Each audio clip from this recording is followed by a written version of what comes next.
Tomar en consideración los versículos del 9 hasta el 12 nada más. Ahí es donde vamos a poner atención.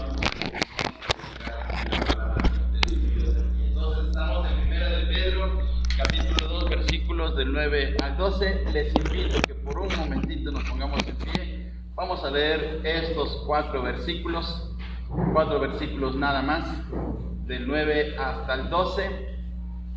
Y a una sola voz.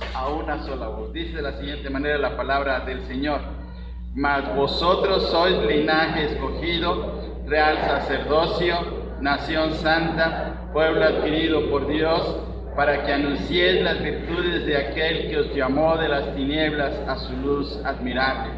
Vosotros que en otro tiempo no erais pueblo, pero que ahora sois pueblo de Dios, que en otro tiempo no habíais alcanzado misericordia, pero ahora habéis alcanzado misericordia.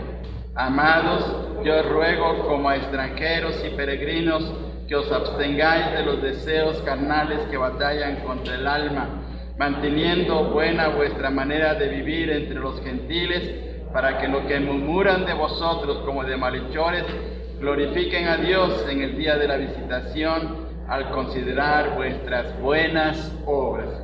Así, hermanos, en esta misma posición, vamos a orar por el mensaje. Hermano Elías, por favor, diríjanos en oración. Padre Santísimo, Jehová Dios, por medio de nuestro Señor Jesucristo, le ruego que nos mande sus bendiciones, ahorita que estamos aquí todos reunidos, Señor. Y le pido, Señor, por todos los enfermos, que les mande su sanación para que puedan regresar aquí a su casa, Señor. Y también le pido que no nos falte nada en nuestros hogares, que todo lo que necesitemos esté a nuestro alcance, Padre Santo. Sabemos que usted es poderoso y todo nos lo da, pero también, Señor, le pido por todos aquellos que están sufriendo de hambres en África, en los que están sufriendo guerras en Rusia. Señor, ayúdelos a todos, también son sus hijos, Padre bendito. Y le pido, Padre Santo, por todos nuestros enfermos de nuestros hogares, denos todo lo necesario para que estén tranquilos. Ayude al pastor en esta predicación para que nos alivie el alma un poquito, Señor. Y le pido, Señor, que nos mande bendiciones para toda la semana. Todo esto se lo pido en el nombre de nuestro Señor Jesucristo. Amén. Amén. Pueden tomar asiento, hermanos. Muy bien, gracias al Señor. Bien, vamos a poner atención en este pasaje, pero hermanos, si alguien nos viera entrar a este edificio, una persona que pase por la calle y nos viera entrar a este edificio y nos preguntara, ¿qué son ustedes?, ¿cuál sería la respuesta que le daríamos? Si esa persona nos pregunta, ¿qué son ustedes?, ¿qué le diríamos? Somos cristianos, muy bien. ¿Qué otra cosa? Somos hijos de Dios, muy bien. ¿Qué otra respuesta?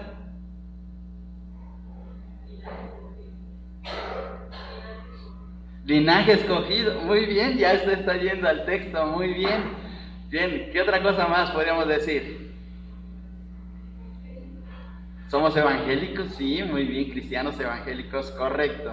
Muy bien, bueno, pues en el versículo 9, ahí está la respuesta. Dice: Mas vosotros sois linaje escogido, real sacerdocio, nación santa, pueblo adquirido por Dios. Somos el pueblo de Dios. Y hay un canto, hermanos, hay un canto relacionado con el pueblo de Dios, y vamos a entonarlo antes de entrar ya de lleno a la meditación de la palabra de nuestro Dios. Vamos a entonar este canto, este coro. Si usted tiene su coritario, es el 142 y se llama Somos el pueblo de Dios. Vamos a cantarlo con gozo, con ánimo. Aquí se va a pasar en la pared, en la proyección, para que cantemos a nuestro Dios.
Amén, gracias a Dios. Bueno, entonces recordemos quiénes somos. ¿Qué somos? El pueblo de Dios. Y ese es un gran privilegio. Déjenme decirles, hermanos, en el sentido bíblico, no todo el mundo es hijo de Dios. No todo el mundo es pueblo de Dios. Solamente aquellos que por la fe en el Señor Jesucristo han permitido que Él obre sus corazones y les ha dado una nueva vida. A veces pensamos, es que todo el mundo es hijo de Dios. No, no es así en el sentido de la Escritura. Dios solamente escoge, Dios selecciona, Dios llama a ser parte de su pueblo aquellos en los cuales en su gracia y su misericordia les da ese privilegio. En este pasaje, hermanos, que vamos a meditar en esta mañana, vamos a ver una metáfora más. El apóstol Pedro está animando a los creyentes que volvemos a hacer énfasis, están expatriados, están viviendo en otros lugares, están sufriendo, están pasando la situación difícil por ser cristianos, por ser seguidores de Jesús, por estar mostrando una vida totalmente diferente al mundo. Y en los versículos que van desde el 1 hasta el versículo 10 encontramos tres figuras. La primera figura es que delante de Dios somos como niños, y en esa posición necesitamos de la leche espiritual para alimentarnos y crecer y poder servirle bien a nuestro Dios. La segunda metáfora es que somos un edificio de piedras vivas. En el versículo 4 dice el apóstol Pedro, acercándose a él, piedra viva, desechada ciertamente por los hombres, mas para Dios escogida y preciosa. Primero Cristo es la roca viva, pero en el versículo 5 dice, vosotros también como piedras vivas.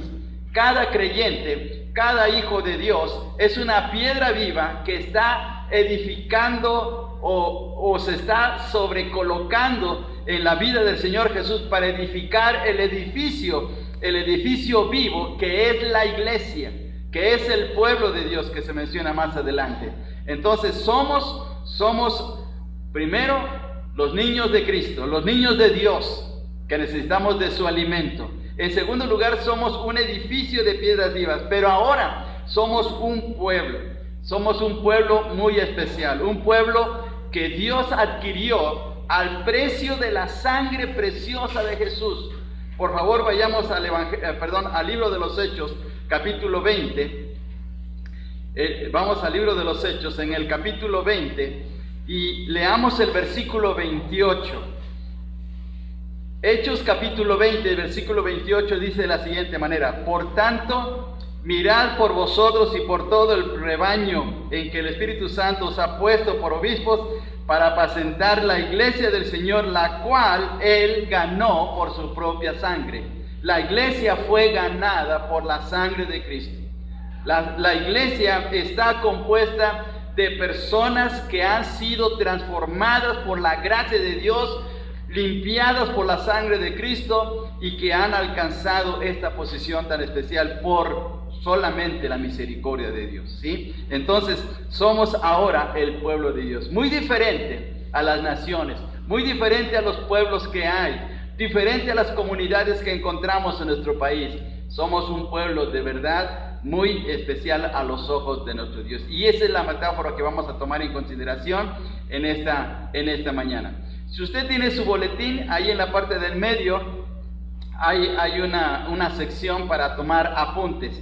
Y vamos a ver 4 cosas relacionadas con el pueblo de Dios en esta mañana, tomando en consideración los versículos del 9 al 12. 4 cosas. La primera cosa, el primer punto, los calificativos del pueblo de Dios. Los calificativos del pueblo de Dios. Ese es el primer punto. El segundo punto, la razón del pueblo de Dios, la razón de por qué somos el pueblo de Dios. Ese es el punto número 2. El punto número 3, la procedencia, es decir, de dónde venimos, la procedencia del pueblo de Dios, de nuestro origen, de nuestro pasado y de lo que Dios hizo en nuestro favor. Y el punto número 4, la distinción, lo que nos distingue, lo que hace la diferencia entre el mundo, entre los pueblos, entre las naciones y el pueblo de Dios. La distinción del pueblo de Dios. Entonces vamos a ver 4 puntos. Vuelvo a repetir. Número 1, los calificativos del pueblo de Dios. Ese es el primer punto. El segundo punto, la razón del pueblo de Dios. Número 3, la procedencia del pueblo de Dios. Y número 4, la distinción. Así que vamos a ver 4 cosas: calificativos, la razón, la procedencia, la distinción. Acuérdese, por favor, hermano, hermana, acuérdese de estos puntos: los calificativos, la razón, la procedencia, la distinción del pueblo de Dios. Eso lo encontramos nada más en estos versículos que estamos leyendo, del 9 hasta el 2. En el tiempo del apóstol Pablo, en el tiempo en que se escribe el Nuevo Testamento, el ser un romano era algo muy especial. Se podía ser romano desde 2 puntos, desde 2 situaciones muy especiales. Se podía ser romano por nacimiento, o se podía comprar esa posición de romano. Claro que era muy caro, era muy alto el precio. No a cualquiera se le daba esa posición de ser un ciudadano romano. Solamente a aquellas personas que podían pagar el alto precio de esa ciudadanía es que podían lograr. Cuando leemos el capítulo 16 del libro de los Hechos, encontramos que el apóstol Pablo fue a la ciudad de Filipos a predicar el evangelio. Dice el capítulo 16, no lo vamos a leer, pero dice el capítulo 16 que había una muchacha que estaba en una situación muy problemática en el sentido espiritual, porque se dedicaba a la adivinación y servía de ganancia para amos. Era una muchacha esclava, pero tenía esa cualidad, que es una cualidad satánica propiamente. Estaba adivinando. El apóstol Pablo llegó un momento en que, hablando con ella, y por la gracia de Dios, esa muchacha es transformada y se convierte en una hija de Dios. A causa de esa situación, los amos de esa muchacha se enojaron con Pablo, lo llevaron ante los magistrados. Los magistrados ejecutaron una sentencia muy apresurada, lo golpearon a Pablo y a Silas, que era su compañero, los metieron en un calabozo en la cárcel de Filipos y ahí los dejaron. Al día siguiente, cuando fueron a sacar a Pablo y a Silas de la cárcel, el apóstol Pablo echó mano de su ciudadanía. Llegó el carcelero y le dijo: ya pueden irse. Pero el apóstol Pablo dijo: no, vengan los magistrados y nos saquen. Y la razón era porque era ciudadano romano. La pena máxima por castigar, por ofender, por lastimar a un ciudadano romano era la muerte. Los magistrados temblaron al saber que habían golpeado a Pablo, que era un ciudadano romano. Él era por nacimiento romano. Él había nacido en una provincia romana que se llamaba Tarso.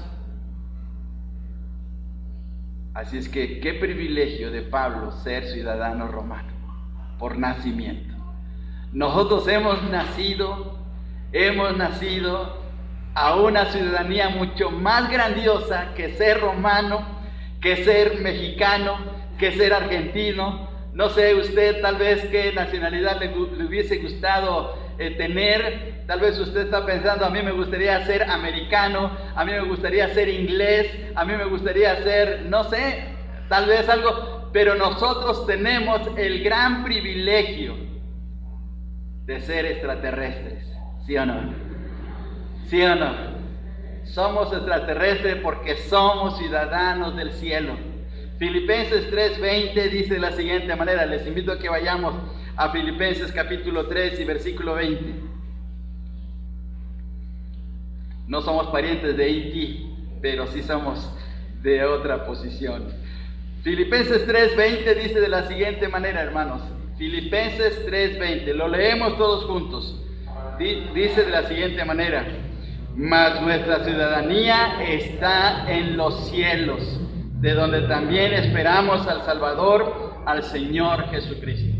Mas nuestra ciudadanía está en los cielos. Entonces somos de allá arriba, somos del cielo. Miren qué bendición tan grande, tenemos este privilegio. En este pasaje de 1 de Pedro, capítulo 2, y en el versículo 9, encontramos 4 calificativos que Dios nos ha concedido. 4 calificativos. Veamos por favor en el versículo 9, dice, mas vosotros, es decir, nosotros, en primer lugar, somos linaje escogido. La palabra linaje propiamente se puede traducir como raza, raza escogida. Somos una raza especial. Se puede traducir el término griego de esa manera. Pero la palabra raza lo que da a entender es que tenemos una familiaridad, tenemos una posición de familiaridad con Dios. Somos ahora la familia de Dios. Es lo que nos da a entender. Y la situación de la familia de verdad es muy fuerte. La relación familiar es tremendamente grandiosa, que no se puede romper. Mire, usted puede cambiarse de nombre. Usted puede ir al registro civil y ahora hay esas oportunidades. Usted puede decir, yo me llamo tal persona, así me llamo, pero ya no quiero tener, ya no me gusta ni mi nombre, ni mis apellidos, y ahora me quiero llamar de otra manera. Le pueden hacer, obviamente, haciendo un buen trámite, le pueden hacer el cambio de nombre, de apellido. Ahora lo puede hacer usted. Pero cambiando su nombre, ¿deja de ser el hijo de sus padres? También se puede cambiar del tipo de sangre.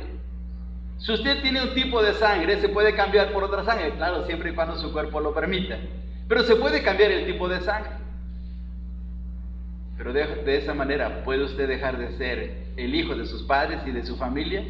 No. Se puede cambiar de nacionalidad. Usted se puede ir al país que quiera y puede pedir la nacionalidad. ¿Deja de ser el hijo de la familia donde nació? Tampoco. Nosotros ahora tenemos esa posición especial. Nada ni nadie nos va a poder quitar nuestra ciudadanía, de nuestra familiaridad con Dios. Veamos lo que dice Romanos capítulo 8, por favor. Romanos capítulo 8. Romanos capítulo 8. Y dice de la siguiente manera los versículos del 37 hasta el 39. Lo leemos todos juntos, hermanos. Disfrutemos la palabra del Señor, disfrutemos de nuestra posición como hijos de Dios. Romanos capítulo 8, versículos del 37 al 39. Dice así, todos juntos.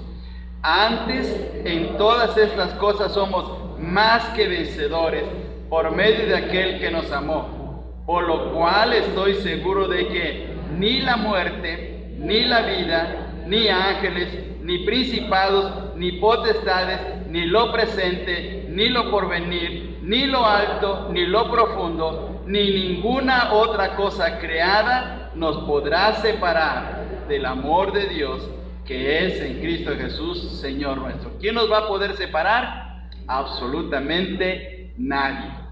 Así es que tenemos una relación tan fuerte, voy a utilizar un superlativo, fortísima, nuestra relación con Dios, que absolutamente nadie nos va a poder quitar de Él. Ahora vayamos a Efesios capítulo 2, por favor. Efesios capítulo 2, versículo 19. Efesios capítulo 2, versículo 19. Y también, hermanos, todos juntos leamos este texto. Dice de la siguiente manera: así que ya no sois extranjeros ni advenedizos, sino conciudadanos de los santos y miembros de la familia de Dios. Somos miembros de la familia de Dios, ¿sí? Por ejemplo, nuestro hermano Alejandro, él es miembro de la familia Gamero. Bueno, ahora ya tiene otra familia, pero él originalmente era miembro de esa familia. Cada uno de nosotros somos miembros de una familia, pero ahora nosotros espiritualmente, ¿de dónde somos miembros? De la familia de Dios. en la familia de Dios, el Señor es nuestro Padre. Por eso cuando dirigimos nuestras oraciones decimos Padre nuestro, como el Señor así nos lo enseñó, porque Él es nuestro Padre. ¿Y qué somos entre nosotros? Somos hermanos. Así es que, hermanos, me van a aguantar porque soy su hermano, ¿sí? Me van a aguantar y yo los voy a aguantar a ustedes.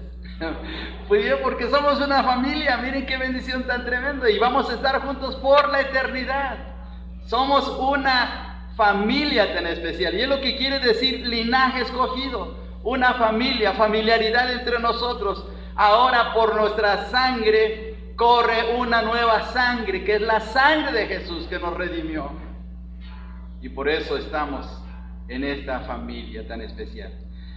La segunda cosa que nos menciona, el segundo calificativo, es que somos real sacerdocio. Pedro era judío. Pedro tenía la mentalidad de judío, aunque era cristiano, pero tenía la mentalidad de judío. Él había nacido como judío.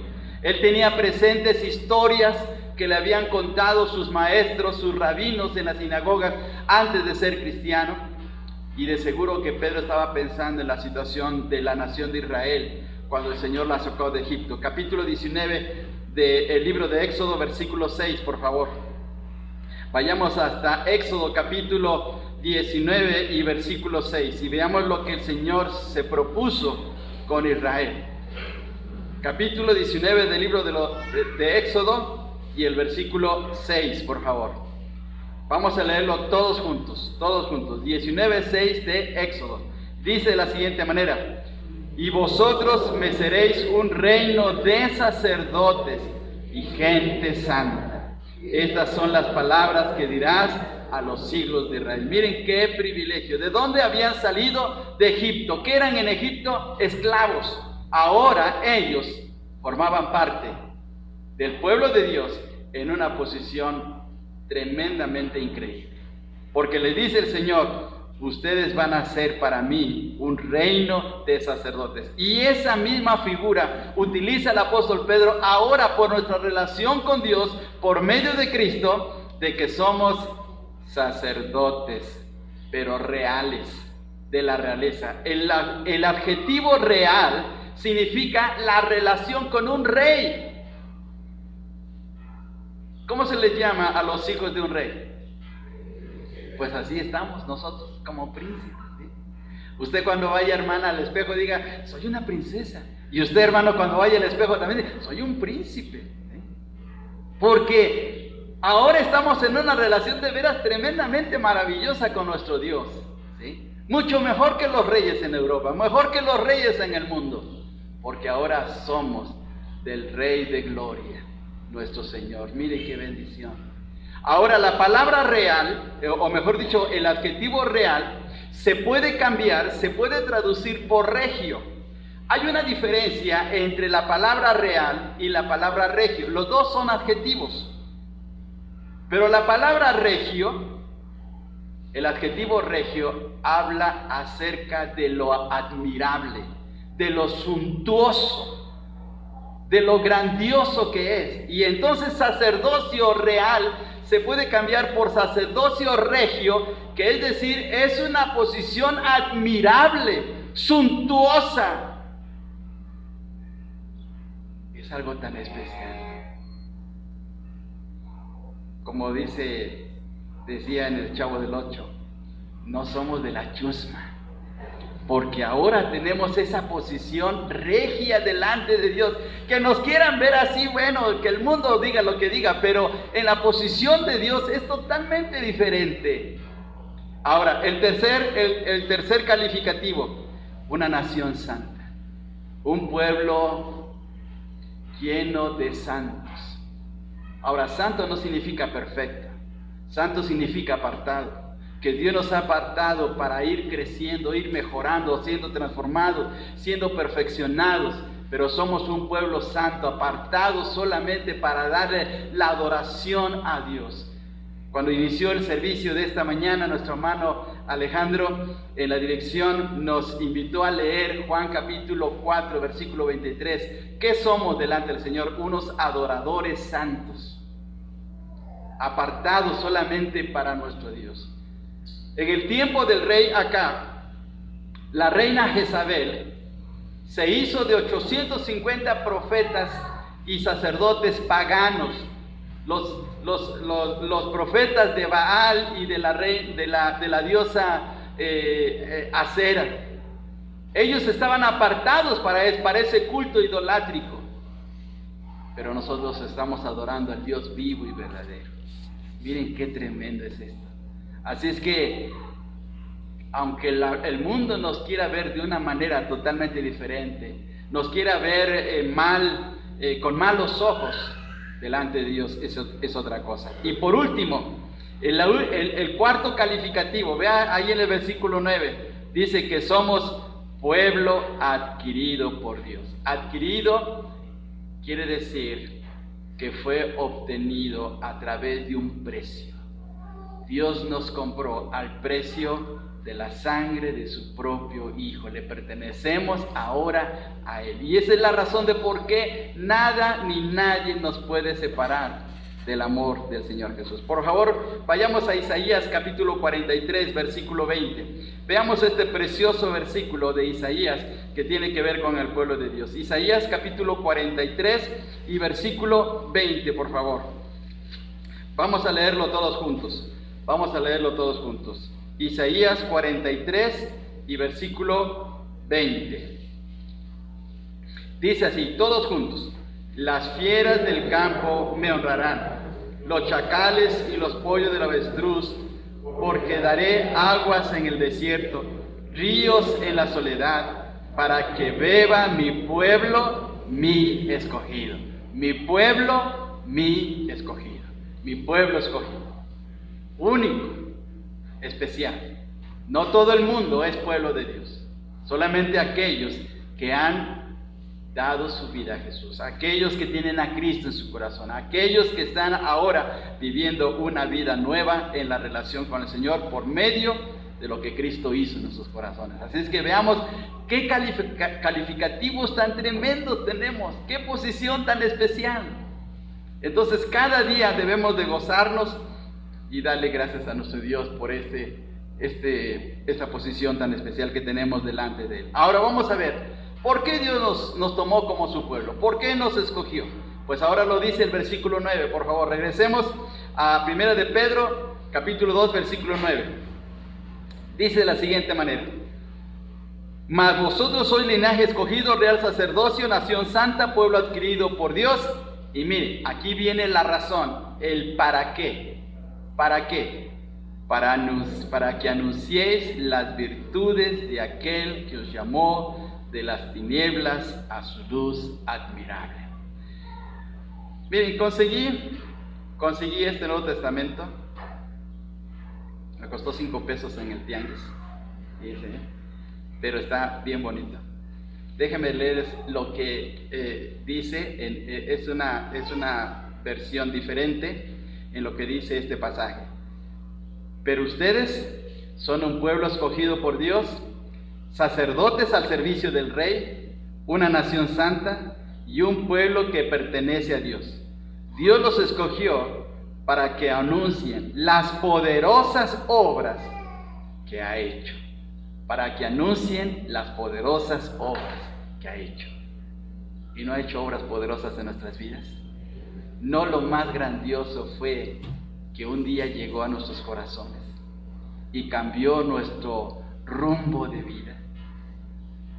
He escuchado en algunos hermanos una frase que a mí me parece que no es muy correcta, no sé, ustedes analícenlo, pero he escuchado y en algunos predicadores que dicen que Dios nos dio un giro de 360 grados. A ver, ¿están de acuerdo o no? Volver al mismo punto. Más bien, Dios nos dio un giro de 180 grados. ¿Por qué? Fíjense bien.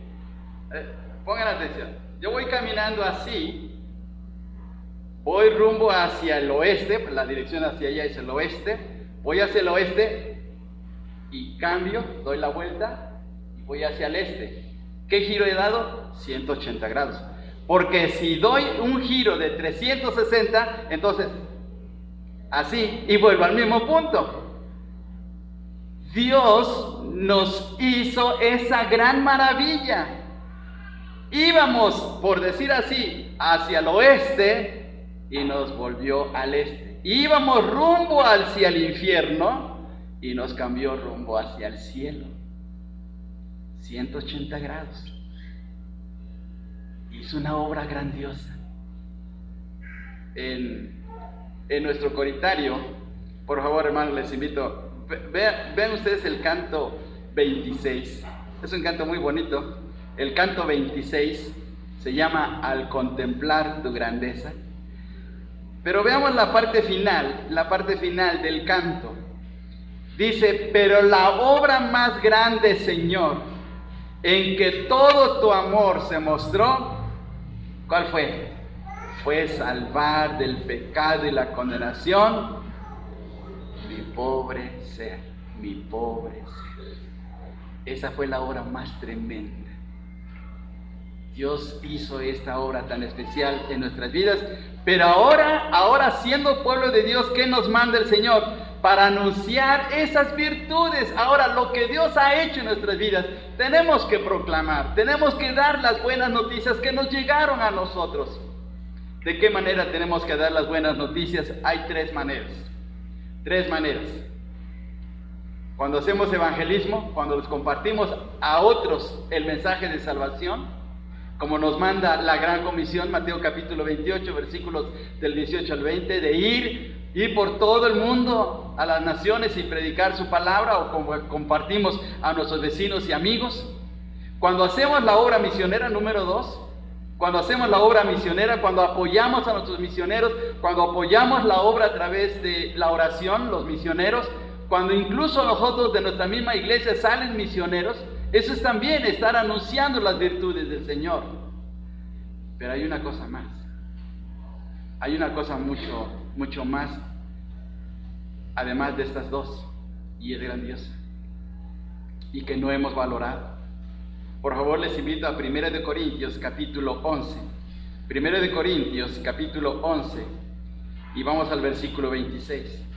1 de Corintios capítulo 11 y versículo 26. Y lo vamos a leer todos juntos, por favor, hermanos. 1 de Corintios capítulo 11 y el versículo 26. A ver, dice así, todos juntos. Así pues, todas las veces que comieres este pan y bebieres esta copa, la muerte del Señor anunciáis hasta que Él venga. Cuando celebramos la cena del Señor, estamos anunciando de lo que Cristo hizo por su pura gracia hacia nosotros. Así es que la celebración de la cena del Señor no es un simple ritual, no es una ceremonia cualquiera.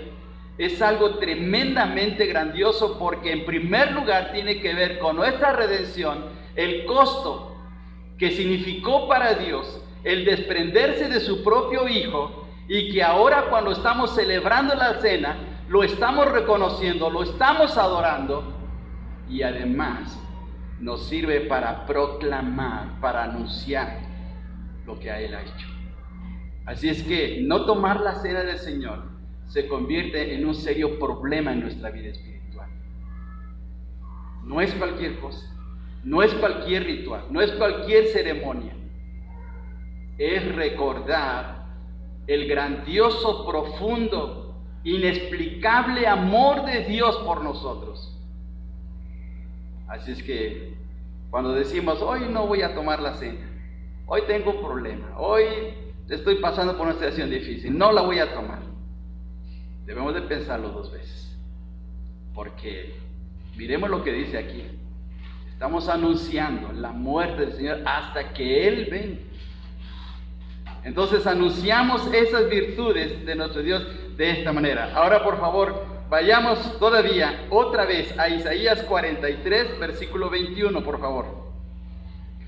Isaías 43, 21. Isaías capítulo 43 y versículo 21. Todos juntos, es un versículo pequeño, dice así: este pueblo he creado para mí, mis alabanzas publicarán. ¿Para qué nos creó el Señor como pueblo de Él? Para proclamar sus alabanzas, para proclamar lo que ha hecho en nuestras vidas. Fíjense bien qué cosa tan tremenda.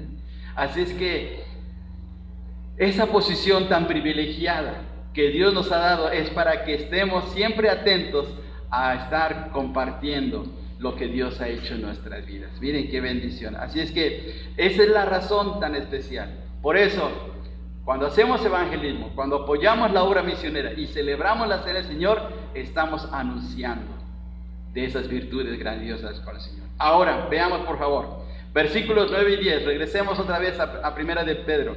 Primera de Pedro capítulo 2 y versículos del 9 al 10. Ahora, nuestra procedencia. Otra vez el Señor nos hace recordar de dónde venimos. Dice en la parte final del versículo 9, para que anunciéis las virtudes de aquel que os llamó. ¿De dónde nos llamó? De las tinieblas a su luz admirable. De las tinieblas. ¿Cómo era nuestra vida antes? ¿Cómo era nuestra vida sin Dios? ¿Cómo vivíamos en nuestra casa? ¿Cómo vivíamos en nuestra vida personal? ¿Cómo vivíamos con nuestros amigos en el trabajo? ¿Cómo vivíamos en la calle? Perdidos, sin esperanza, haciendo desmanes, viviendo mal delante de Dios. Pero el Señor tuvo misericordia. Ahora veamos el versículo 10. Vosotros que en otro tiempo no erais pueblo, pero que ahora sois pueblo de Dios, que en otro tiempo no habíais alcanzado misericordia, pero ahora habéis alcanzado misericordia. Vuelvo otra vez a mencionar, hermanos. Pedro era judío. Y hay una historia muy especial en el Antiguo Testamento, donde posiblemente, no lo dice la Escritura, es solamente una conjetura, posiblemente en la mente del apóstol Pedro estaba pensando, es en el profeta Oseas. ¿Por qué en el profeta Oseas? Porque en el capítulo 1 del libro de Oseas se menciona que Israel por su pecado dejó de ser el pueblo de Dios. Sin embargo, en la misericordia de Dios, Dios los volvió otra vez a tomar y les dio el privilegio de ser su pueblo. Y utiliza dos palabras muy especiales el libro de Oseas. Utiliza el nombre de Lo-Ami. Lo-Ami. Es una palabra hebrea, es un nombre hebreo. La palabra Lo, L-O, Lo es el negativo, es el no. Ami es mi pueblo. Y por favor vayamos a Oseas capítulo 1. Oseas capítulo 1 y versículo 9 para que veamos esto en la Biblia. Oseas capítulo 1 versículo 9. Acuérdense que Oseas está después de Apocalipsis. Muy bien, Oseas 1:9, todos juntos, leamos lo que dice este pasaje. 1:9, dice así: y dijo Dios, ponle por nombre Lo-Ami, porque vosotros no sois mi pueblo, ni yo seré vuestro Dios. Si usted tiene ahí en su Biblia, a lo mejor tiene por ahí un asterisco o un numerito, y le da el significado de la palabra Lo-Ami. Otra vez, el Lo es no, Ami es mi pueblo. La terminación I, la I que aparece al final de una palabra hebrea, es el pronombre personal mi, ¿sí? Mi. Bueno, ahora por favor vayamos al capítulo 2 y versículo 1. Versículo 1 del capítulo 2. Leemos todos juntos. Decid a vuestros hermanos Ami y a vuestras hermanas Roama. Ami es mi pueblo. Dios cambia. Por su propia misericordia, por su gran bondad hacia su pueblo, cambia de Lo-Ami a Ami. No era mi pueblo, ahora sí lo son. ¿Cómo se llama la unión femenil de la iglesia?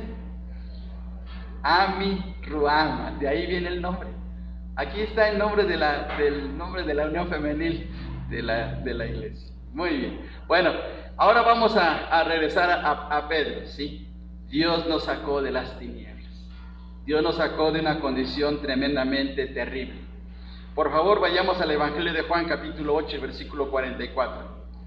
Evangelio de Juan capítulo 8 y versículo 44. 8:44. Leamos lo que dice aquí este pasaje. Juan 8:44. Juan 8:44. Todos juntos. Dice así: vosotros sois de vuestro padre el diablo, y los deseos de vuestro padre queréis hacer. Él ha sido homicida desde el principio y no ha permanecido en la verdad, porque no hay verdad en él. Cuando habla mentira, de suyo habla, porque es mentiroso y padre de mentira. ¿Qué les está diciendo el Señor Jesús a los judíos? ¿Que son de quién? Del diablo. Qué feo, hermanos, qué feo es esto.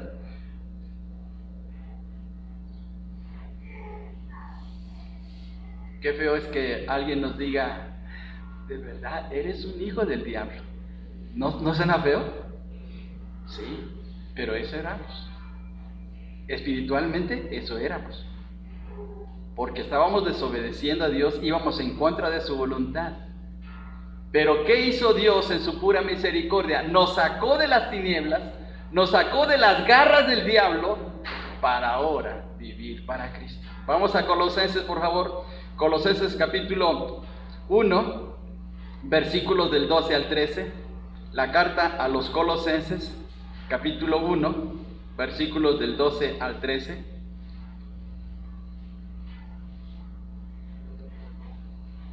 Y a ver, hermanos varones, nada más, puros varones, nada más los varones, por favor, leamos todos juntos. Colosenses 1, 12 y 13. Dice así: con gozo, dando gracias al Padre, que nos hizo aptos para participar de la herencia de los santos en luz, el cual nos ha librado de la potestad de las tinieblas y trasladado al reino de su amado Hijo. Miren, lo que Pedro nos está mencionando, aquí Pablo igual lo está diciendo. Fuimos sacados de esas tinieblas tan terribles. ¿Qué había allá en las tinieblas? Alcohol, mujeres, mentiras, fraudes, palabras deshonestas, una vida de tristeza, una vida arruinada espiritualmente. Pero de ahí nos sacó el Señor para una vida grandiosa ahora con Él. Miren qué bendición. Entonces, todo fue por la misericordia de Dios. Por eso debemos darle gracias a nuestro Dios de tener este privilegio tan grande. Y el último punto, el punto número 4, la distinción del pueblo de Dios. Por esta posición que tenemos, por la manera de cómo Dios ha obrado en nuestras vidas, veamos lo que nos dice el apóstol Pedro, volviendo otra vez a primera de Pedro, capítulo 2, versículos 11 y 12. Dice: amados, yo os ruego, como extranjeros y peregrinos, que os abstengáis de los deseos carnales que batallan contra el alma, manteniendo buena vuestra manera de vivir entre los gentiles, para que lo que murmuran de vosotros como de malhechores, glorifiquen a Dios en el día de la visitación, al considerar vuestras buenas obras. Es decir, que debemos de pensar que vamos de paso en este mundo, pero al ir de paso debemos dejar un testimonio de lo que Dios ha hecho en nuestras vidas, viviendo vidas completamente diferentes, mostrando la diferencia. Dice en el versículo 11, que os abstengáis de los deseos carnales que batallan contra el alma. Es decir, de otra manera, luchando con nuestra propia naturaleza, dependiendo de Dios, orando, confiando en su gracia, leyendo su palabra, manteniéndonos firmes en la fe, para dar buen testimonio a la gente que nos rodea, porque no somos cualquier cosa. Déjenme decirles esto: no es lo mismo que un gusano se arrastre a que una mariposa se arrastre. Piense bien en esto. No es lo mismo que un gusano se arrastre a que una mariposa se arrastre. El gusano por la misma naturaleza se arrastra, así es, porque así es su vida. Pero una mariposa fue creada para volar. Una mariposa es hermosa, una mariposa monarca.